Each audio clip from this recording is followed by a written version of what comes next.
All right, so we're gonna make a quick video here. We've been working on this for a little while. We've tried it several different ways. This is the best way we came up with. The need here that I found is a lot of times when we're doing training, we're doing VES training, or whenever we're just looking at any training of getting a victim out of the window. Problem I run into is that people are fatigued. We can't really represent somebody that's has no clothes or no grab areas on them. Maybe their skin's sloughing off, or they are entirely limp.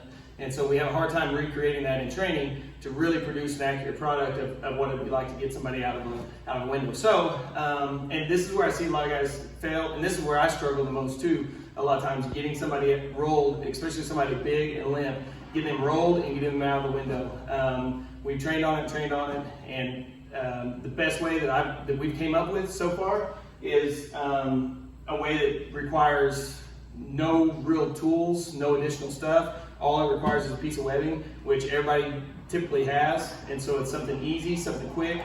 We were looking for something that was time sensitive, to where we can make this happen fast, and we don't cut a lot of corners on getting somebody out of the window with speed. So I'll show it to you real quick.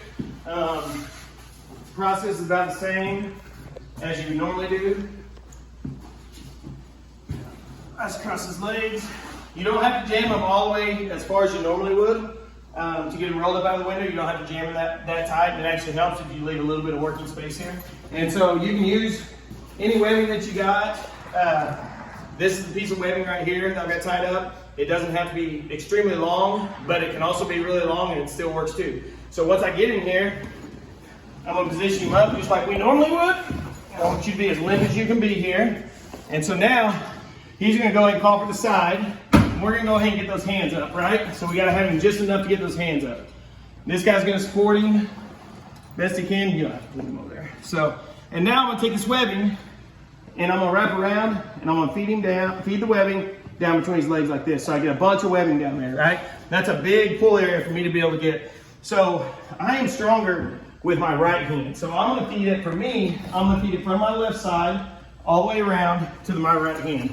So now I'm gonna reach under and grab that piece of webbing. All that webbing that's stuck under there is what I'm gonna do.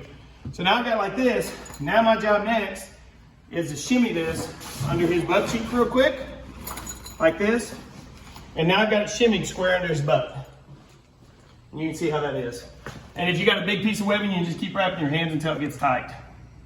So now, instead of me having to go from a seated position or me getting a lot of leverage and going way down to be able to force them up out of the window, I can literally come right here. I'm in a standing position already. And so whenever I'm ready, whenever we go, 1, 2, 3, I'm gonna pull up with my backhand and roll him into the window. 1, 2, 3, like this. And I'm already in a standing position and I can capture him now. You can see that we use the webbing to get a low point to be able to raise him up into the windowsill. Now, if you need to, you can drop this webbing, you can adjust hips, whatever you need to do, and now we can go ahead and transition him out of the window onto the ladder. All right.